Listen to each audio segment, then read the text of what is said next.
Saya ada beli kasut. Kasut ini. Dan gambar kasut tersebut juga diberi atau dia share kepada ustaz.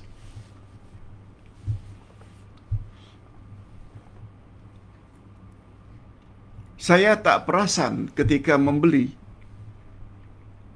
Sudah sampai di rumah, ketika akan memakainya, rupanya pada kasut itu ada gambar ikan. Gambar ikan. Secara sempurna. Dari kepala hingga ke ekor.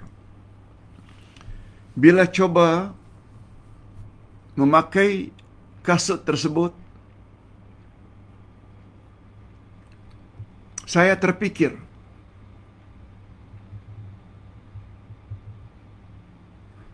baru nampak ikan tersebut secara komplit.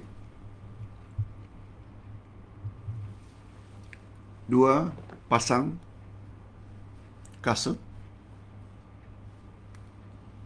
kiri dan kanan, ada gambar ikan. Hanya saja gambarnya itu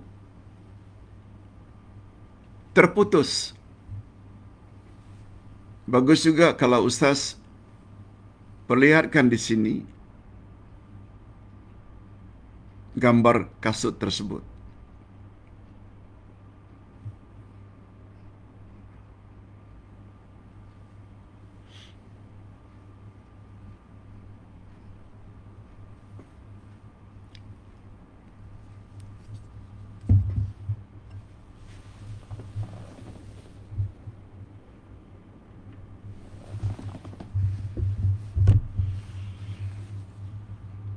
Hanya saja gambar ikan tersebut dari kepala hingga setengahnya di bahagian yang satu. Mungkin yang kiri. Kemudian dari tengah ikan itu hingga ke ekor itu di sebelah kanan. Jawabannya, puan boleh memakainya. Bila ditanya mengapa? Yang tak boleh itu ialah yang lengkap. Tapi bila terpotong antara satu bahagian dengan bahagian yang lain, yang kemungkinan besar dia tidak boleh hidup,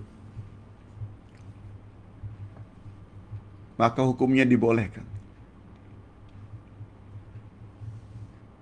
Gambar manusia umpamanya hanya setengah ini.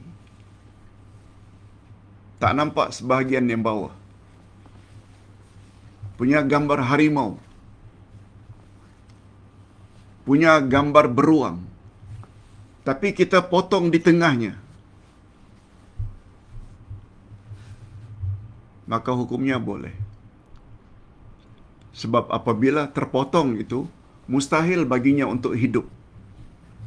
Hukumnya dibolehkan. Jadi kesimpulannya terhadap sepasang kasut yang ada gambar ikan, cuma gambar ikan itu terpotong di tengahnya antara satu dengan yang lain, boleh insya-Allah puan gunakan kasut tersebut. Wallahu a'lam. Hadirin